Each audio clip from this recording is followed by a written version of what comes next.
কারখানা সার্টিফিকেট আমি পেয়েছি এবং যখন আমি অ্যাপ্লিকেশন নাম্বার দিয়ে আমি যখন এটাকে চেক আউট করছি মেশিনে, কিন্তু এখানে দেখছি যে সাবমিট দেখাচ্ছে না, মানে আপলোড জমাই হয়নি।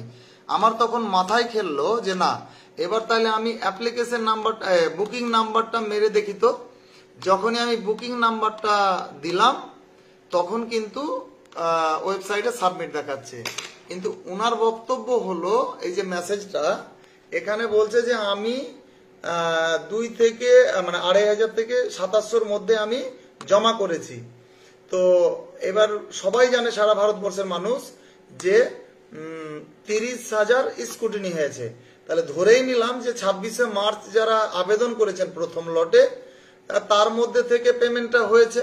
তো এই দাদার বক্তব্যটা হলো সুব্রত সাহার ত্রিপুরার, যে আমি যে এই লটের মধ্যে জমা দিলাম তাহলে আমার পেমেন্টটা হলো না কেন, এটাই তো মূল বক্তব্য। কিন্তু বক্তব্য হচ্ছে যে আপনাকে বুকিং নাম্বার মারলে খুঁজে পাবে না। বুকিং নাম্বার মারলে আপনাদেরকে ওই সার্ভারে অ্যাপ্লিকেশন দিয়ে খুঁজেই পাবে না, রিজেক্ট করা তো দূরের কথা। আপনাদের কি করণীয়? আপনাদের করণীয় হচ্ছে, আপনারাকে দয়া করে বলবো যে আপনারা অ্যাপ্লিকেশন নাম্বার দিয়ে যদি আপনাদের সঠিক মনে করেন তাহলে ওই যে বুকিং নাম্বার দিয়ে আপনারা যারা আবেদন করেছেন দেরি না করে আপনারা ওই অ্যাপ্লিকেশন নাম্বার দিয়ে আবার পুনরায় নতুন করে আবেদন আপনারা করুন। যদি আপনাদের ভয় হয় বা মানে দ্বিধাবোধ করেন যে আবার ভুল হয়ে যেতে পারে, তাহলে অবশ্যই বলবো যে রোজভ্যালি আমানতকারী পরিবারের সহযোগিতা নিন, আপনাদের জন্য দরজা খোলা আছে। কিন্তু আবারও বলবো যে আমাদের কোনো ইন্টারেস্ট নেই যে না সারা ভারতবর্ষের প্রত্যেকেই আপনারা আমাদের কাছে আসুন, কারণ আমরা এমনিতেই আমাদের শাখা পোশাখা সংগঠনের কোর কমিটি তথা যারা দীর্ঘদিন ধরে আমাদের সঙ্গে রয়েছেন, লোডের সাহস যোগাচ্ছেন, সাপোর্ট করেন, হ্যাঁ, তো তিনারা যেমন বিরাটি থেকে এখনো হুড়ুর করে আমাদের এই কলকাতারই একটা টিম আসছে, আজকেও এসেছিল। তো এইরকম আপনাদেরকে বলবো যে যারা বুকিং নাম্বার মানে সার্টিফিকেটে দেখবেন বুকিং নাম্বার রয়েছে, আপনারা যারা প্রথম দিকে বুকিং নাম্বার দিয়ে মেরেছেন আপনাদেরকে কিন্তু আবার পুনরায় অ্যাপ্লিকেশন নাম্বার দিয়ে আপনাদেরকে এগুলো পুনরায় আপলোড আপনারা করতে পারেন। এটা আপনাদের কাছে বিশেষভাবে অনুরোধ রইল, কারণ অনেকেই অনেক রকম ভাবে রোজভ্যালি আমানতকারী পরিবার ইভেন তারিকুলকে নিয়ে অনেকেই সোশ্যাল মিডিয়া অনেক রকম বলেন, কিন্তু আপনাদেরকে বলেইছি যে দেখুন আমি বা আমরা যতটা পারবো আপনাদেরকে গাইড করব, সহযোগিতা করব, আপনারা যাতে করে সুস্থ সবলভাবে সঠিকভাবে অন্তত ক্লেমটা জমা করুন। পেমেন্টের জায়গায় মাথা ঘামাবেন না, কারণ অনেক কথা বলার আছে আর সময় মতো সব বলবো, বাট সময় মতো হয়তো পেপার পত্রিকা তো পাবেন। এখন সারা ভারতবর্ষ জুড়ে দেখতেই পাচ্ছেন দুর্নীতি নিয়ে বা কত রকমের কি খবরাখবর। ঠিক চিট ফান্ডেরটা হয়তো দমিয়ে গেছে, তবে পেমেন্টের সঙ্গে এই যারা রোজভ্যালিটাকে লুটছে, লুটেরাজ যে ধরপকড়, কিছু মানুষ অ্যারেস্টও হতে পারে, হ্যাঁ, কারণ তদন্ত ভার আবার হয়তো করবে। কিন্তু এর জন্য আপনারা কেউ আতঙ্কিত হবেন না, পেমেন্টের কিন্তু সমস্যা হবে না, কারণ পেমেন্টের মতো চলবে, ইনভেস্টিগেশন মতো চলবে। যারা লুটে খাচ্ছে তাদের বিরুদ্ধে যেটুকু সূত্রের খবর আছে যে এরকম অ্যাকশন কোথা থেকে কেউ হয়তো নিয়েছে, কারণ মানুষের যখন টাকা আছে, মানুষের বুদ্ধি আছে, ঠিক মানুষ ব্যবস্থা নেবে। কারণ এই লুটেরাজটাকে তো সবাই বরদাস্ত করবে না, তো সময় মতো সেগুলো খবর পাবেন। অ্যাডভান্স কিছু আমি বলছি না। তো এইটুকুই বলবো আজকের প্রতিবেদনে, আমি সময় বেশি নেব না। যারাই গুটি কয়েক ছিলেন প্রত্যেকে আপনারা একটু শেয়ার করে নেবেন, আপনাদের মূল্যবান মতামত জানাবেন, অবশ্যই আমি রিপ্লাই দেব। তবে যারা বুকিং নাম্বার দিয়ে আবেদন করেছেন দয়া করে বলবো আপনারা পুনরায় ইমিডিয়েট আপনার ভালো কাছের যারাকে বুঝবেন যে না এ অনলাইনে সঠিকভাবে ক্লেম জমা করতে পারবে, আপনারা বন্ধু সঠিক মনে করলে আপনারা অ্যাপ্লিকেশন নাম্বার দিয়ে আপনারা দেরি না করে অ্যাপ্লাই করুন। কারণ এমনিতেই 30 লক্ষ ছুঁই ছুঁই, আর আপনারা প্রথম দিকে করেছেন, আপনাকে হয়তো ভেরিফাই দিচ্ছে না, কিছুই দেখাচ্ছে না, দেখাবে কি করে? কারণ আপনার অ্যাপ্লিকেশন মারলে তো আপনাকে কিছুই দেখাবে না গো। সুতরাং দেরি না করে এটা আপনারা করুন। আর বিশেষ কিছু আমার বলার নেই। আজকের প্রতিবেদনটা মূল এই বুকিং নাম্বার দিয়ে আপনারা যারা আবেদন করেছেন, আপনাদেরকে আবারও বলছি যে আপনারা অ্যাপ্লিকেশন নাম্বার দিয়ে আপনারা আবেদন জমা করুন। আর একটা এই বিষয়ে বলবো যে এই এর ও ওর ও এই 5-9-6-3 যে বিষয়টা নিয়ে বলেছিলাম, এতে করে তো কয়েক লক্ষ মানুষ বিপাকে পড়ে গেছে, যার ফলে আমরা কমিটির দ্বারস্থ হয়েছিলাম এবং আগামীকাল ওই লেটার এবং যে আমার সঙ্গে ফটো তুলে যে আপনার রিসিভ করে নিয়েছিল, আগামীকাল মানে সকালবেলায় দুটোই ছবি, আমি যেহেতু অফিসেই ফাইল থাকে আমি এটা পোস্ট করব। এর আগেও বলেছিলাম যে আপনাদের সামনে সোশ্যাল মিডিয়ায় নিয়ে আসব। এরপরে আপনাদের চক্ষু চরমে উঠবে যে এপ্রিল মাসে আমরা 19 তারিখে এই ম্যাঙ্গোলেন অফিসে গিয়ে আমরা আমাদের প্রতিনিধি দল আমরা শান্তি শৃঙ্খলা বজায় রেখে আমরা কিন্তু দিয়েছিলাম এবং রিসিভও নিয়েছিল এডিসি কমিটি, মানে রেফারেন্স চকলেট গ্রুপের তিনি দায়িত্বে ছিলেন মিস্টার তুহিন দে, রেফারেন্স করে দুটো কপি আমরা দিয়েছিলাম। তার সদুত্তর পাইনি, ফলে ওই এপ্রিল মাসের আবার 26 তারিখ গিয়েছিলাম। অনেকেই আপনারা রাজারহাট থেকে বা কলকাতা লাগোয়া হাওড়া হুগলি এবং কলকাতার কাছাকাছি দাদা ভাইরা আপনারা প্রতিনিধি দল হিসাবে এসেছিলেন, আপনারা অনেকে সাক্ষী আছেন।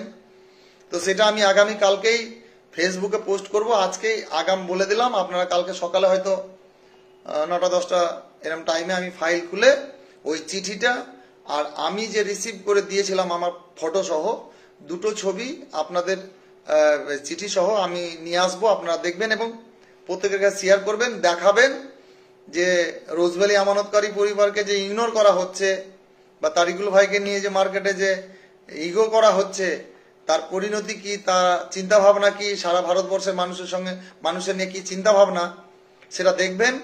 যারা কোনো সংগঠনে বা ইউনিয়নে আছেন আবার আমাদেরকেও ফলো করেন, আপনাদেরকেও আমন্ত্রণ করলাম, আপনারাও কালকে দেখবেন যে সারা ভারতবর্ষের প্রত্যেকটা মানুষের জন্য আমরাই একমাত্র দ্বারস্থ হয়েছিলাম। এটাও আপনাদের বোঝা উচিত যে এতগুলা ইউনিয়ন সংগঠন আমরাও পিছনে পিছনে ঘুরেছি 2016-17 সাল থেকে, কিন্তু লিগ্যাল যে মানুষের সমস্যার সমাধানের যে বিষয়গুলো নিয়ে এখন কিন্তু সবার মুখে কুলুপ, কেউ কোনো রকম আওয়াজ তুলছে না। তার কারণটা কি এটাও আপনারা বুঝতে পারছেন। এই বিষয়ে আমি আর বেসিক্যালি কিছু বলবো না, শুধু এইটুকু বলবো যে যারা আপনারা আগে ভাগে হুড়মুড় করে আপনারা বিভিন্ন সার্ভার ক্যাপে জমা দিয়েছেন, আমরা প্রথমেই বলেছিলাম, রেকর্ডিংটা তো হয়তো শুনলেন, আমি যে ভয়েস মেসেজটা শোনালাম, যারা পরে এলেন প্রথম থেকে আপনারা পরে ভিডিওটা শেষ পর্যন্ত দেখবেন। এক কথাই বলবো, কোনোটাই আমাদের খবর রোজভ্যালি কোনোটাই খবর চেপে রাখতে দেওয়া যাবে না এবং আপনারা স্কিপ না করে খুব সুন্দর ধীর স্থির ভাবে আপনার সময় মতো আধা ঘন্টা 1 ঘন্টা সময় নিয়ে আপনি রেডিওর মতো না দেখলেও পাশে চালিয়ে আপনি টুকটুক করে শুনবেন। এতে আপনার কোনো সমস্যাটা হয়তো কোনো একটা ভিডিওর মধ্যে রয়েছে যেটাতে আপনি সমাধানের রাস্তা খুঁজে পাবেন। যে যেখান থেকে ছিলেন আপনারা সকলেই ভালো থাকুন, সুস্থ থাকুন। আরও কোনো সমস্যা বা আরও কোনো বিষয় নিয়ে যে কোনো মুহূর্তে আসতে পারি, এটা আপনাদেরকে আগেও বলেছি, এখনো বলছি। তাই আপনাদের কাছে আরো একটা কথা বলবো শেষ আজকের মানে প্রতিবেদনের, যে দেখুন যে পরিমাণ টাকাটা আছে এই টাকাতে কিন্তু সারা ভারতবর্ষের প্রত্যেকটা মানুষ আমরা টাকা পাবো না। তো কাজেই নামি দামি যে হোটেলগুলো রয়েছে এই হোটেলগুলোকে অবিলম্বে বিক্রি করতে হবে এবং এটার জন্য আমাদের বৃহত্তর আন্দোলন দরকার, যদি পরে আমরা করব। কিন্তু আমরা যেহেতু একটা সময়সীমা বেঁধে দিয়েছি যে এই নভেম্বর এবং ডিসেম্বরের মধ্যে কমিটিকে যে কলকাতা হাইকোর্ট থেকে যে আদেশ দিয়েছেন সেই মতো কাজটা কমিটিকে করতে হবে এবং কোটি কোটি টাকা দামের যে হোটেলগুলো রয়েছে সেগুলোকে পেপার পাবলিকেশন করে বিক্রি করতে হবে, যাতে করে ন্যায্য দামটা আসে, বর্তমান বাজারের দামটা আসে। এতে কি হবে, আমরা যাতে টাকাটা আমরা পেয়ে যাই। তাই আমাদের ঐক্যবদ্ধ সকলকে হতে হবে। সবাই আপনারা ভালো থাকুন, সুস্থ থাকুন। আর অনেকেই হয়তো কমেন্ট করছেন যে দ্বিতীয়বার পেমেন্টটা কবে হবে। দেখুন, প্রথম দিকে ওই 2-4টা টেবিল ছিল, স্কুটিনি সেরকম ভাবে হতো না। পরবর্তীতে পুজোর আগে পেমেন্টের সময় টেবিল সংখ্যাটা বাড়ানো হয়েছে কমিটির। সুতরাং এখন দেখা যাক এই মাসে কবে কখন আবার দ্বিতীয় লট শুরু করে। কিন্তু যেহেতু টাকাটা গচ্ছিত রয়েছে, এটা 100 মধ্যে 100% লোকের আপনার আমার কথা তাহলে এই টাকাটাকে ঝুলিয়ে রাখার কি আছে? টাকা নেই, আবার স্কুটিনি করবে, আবার বিক্রি করবে, দেবে, সেটা আলাদা ব্যাপার, তাই না? কি মনে করেন আপনারা? কমেন্ট বক্সে কমেন্ট করবেন। আর যারা নতুন অতিথি, যারা এই কদিনে এসছেন, আপনাদেরকে একদম স্বাগত জানাচ্ছি, বুক ভরা ভালোবাসা জানাচ্ছি। কারণ আমি দেখলাম যে গতকালকে আপনারা এত ভালোবাসা দিয়েছেন যে পেজটাতে দেখবেন 10K মানে ফলোয়ার পার হয়ে গেছে। তো সেইভাবে ভালোবাসাটা দিন এবং শেষ পর্যন্ত টাকা না পাওয়া পর্যন্ত আপনারা পাশে থাকুন। এইভাবে আপনারা সঙ্গ দিন। আর আপনাদের কোনো যদি আপনাদের কোনো গঠনমূলক কিছু বলার থাকে তাহলে অবশ্যই বলবেন। আর জেলা নেতৃত্বের সঙ্গে আপনারা যদি যোগাযোগ করে সংগঠনটাকে আরো বৃহত্তর ঐক্যবদ্ধ করতে চান তাহলে একটু মনোবল বাড়িয়ে তাদের সঙ্গ দিন। আপনাদের কাউকে কোথাও যেতে হবে না, সিস্টেমের মধ্যে দিয়ে আমরা অল ইন্ডিয়া বেসিসে আমরা সমস্ত জেলা থেকে আপনাদেরকে যোগাযোগ করে নেব, কিভাবে কি করতে হবে সেটাও আমরা বলে দেব। এবং যারা দুয়ারে কাম পরিষেবা নিয়েছেন আপনাদের পুরো ডাটাটা আমাদের কাছে অফিসিয়ালি পুরো মজুদ রয়েছে। আপনারা লক্ষ্য রাখবেন মেসেজ আপনাদের কাছে আসলে কি মেসেজ দিচ্ছে সেটার দিকেও। এবং যারা দুয়ারে ক্যাম্প পরিষেবা নিয়েছেন আমাদের এক্সপার্টেরা স্কুটিনি আমাদের চলছে, আপনাদেরকে বলেছি যে কোনো মুহূর্তে আপনাদেরকে ফোন করতে পারে। আমরা ধরে নিলাম 100-র মধ্যে 5% মিস্টেক রয়েছে, কারণ হয়তো আপনার ব্যাংক ডিটেলসের সমস্যা, যেমন মিসালের স্কিম আপনার ওয়েবসাইটে তুলে নিয়েছে, প্রথম দিকে ছিল। তো আমরা নোট ডাউন করে সবই রাখছি এবং সময় মতো আমরা ঠিক দিয়ে দেব, আপডেট করে দেব। আর আপনাদেরকে যারা দুয়ারে ক্যাম্প পরিষেবা নিয়ে যারা অনুদান হিসাবে আমাদেরকে আর্থিক সহযোগিতা করেছেন, আপনাদের কাউকেই দ্বিতীয়বার 1 টাকাও দিতে হবে না। আমরা আমাদের যতটুকু মানে ন্যূনতম যে ফান্ডটা রয়েছে আমরা যতটা পারবো চালিয়ে যাব। আমরা পরবর্তীতে দেখব যদি কোনো রকম অর্থের প্রয়োজন হয়। আমরা পরিষ্কার বলেছি গামছা পেতে আমাদের সংগঠন থেকে কোটাবাজি আমরা দরকার হলে ভিক্ষা চেয়ে নেব। সমস্ত কথা আপনাদের সঙ্গে লিগ্যাল ভাবে শেয়ার করছি, আর কোনো নেগেটিভ না, পজিটিভ নিয়ে সামনের দিকে এগোন। হোটেলগুলো বিক্রি করে অবিলম্বে টাকা দিতে হবে, তা না হলে এই টাকা পেতে মোটামুটি 1-2 যুগ পার করে দেবে। এই কথাটা আগের ভিডিওতে বলেছিলাম। অনেক ভালোবাসা আপনারা দিয়েছেন। ছেলেকে নিয়ে বাড়িতে যে ভিডিওটা করেছিলাম প্রায় लगभग 10,000 মানুষ দেখেছেন। আর 10,000 মানুষকেই 19 জানাই যে আপনারা এইভাবে আমাদের পাশে থাকুন, সঙ্গে থাকুন। আর সোশ্যাল মিডিয়ার মাধ্যমে আপনারা সংগ্রামী প্রতিভা কিছু তুলে ধরুন আর নিজের নিজের পেজে দিন অথবা কমেন্ট বক্সে আপনারা লিখুন। আশা করি আপনারা যেভাবে আমরা উঠে পড়ে লেগেছি এটাকে আমরা দীর্ঘায়িত করতে দেব না। কমিটি যদি টাকা দিতে পারে ভালো, নাহলে কমিটি নির্দিষ্ট যে সময় দিয়েছে যে 1 বছর 2 বছর লাগবে, তো 1-2 বছরে কি যেভাবে পেমেন্ট চলছে দিতে কি পারবে, সেখানে সন্দেহ আছে। তাই আমরা একটা আবেদন রেখেছি যে কোম্পানি যেহেতু প্রথম থেকে দাবিদার, যে বলেছিলেন যে আমি টাকা নিয়েছি আমি দেব, তাই আমরা চাইছি কোম্পানিকেই পুনরায় দায়িত্ব দেওয়া হোক। কোম্পানির অফিস স্টাফ থেকে নিজস্ব অফিস বহু রয়েছে এবং আমাদের কাছে কোম্পানির রিজিওনাল অফিস এবং আপনার কোন ব্রাঞ্চে কোন কে কি ছিল পুরো ডেটা আমাদের কাছে, আমাদের রাজারহাটের প্রতিনিধি, আমি নাম এই মুহূর্তে নিচ্ছি না, আমাদের কাছে পুরো ফাইল পৌঁছে দিয়েছে। এসব ফাইল নিয়েও আমি আগামীতে আসব। তো এগুলো দরকার আছে। ফলে দেখুন মানে কোন কোন জেলাতে কত অফিস ছিল এবং রিজিওনালের আন্ডারে কটা করে অফিস ছিল, যে 800 অফিস টোটাল অফিসের লিস্ট আমাদের কাছে। টোটাল জমি কোথায় কোথায় নিয়েছিল, কি কি এমসি আরওসি পারমিশন ছিল, এই পুরো ফাইল আমাদের কাছে মানে সব কিছু আমরা নোট ডাউন করে নিয়েছি। তাতে করে আপনাদের আর কোনো সমস্যা নেই।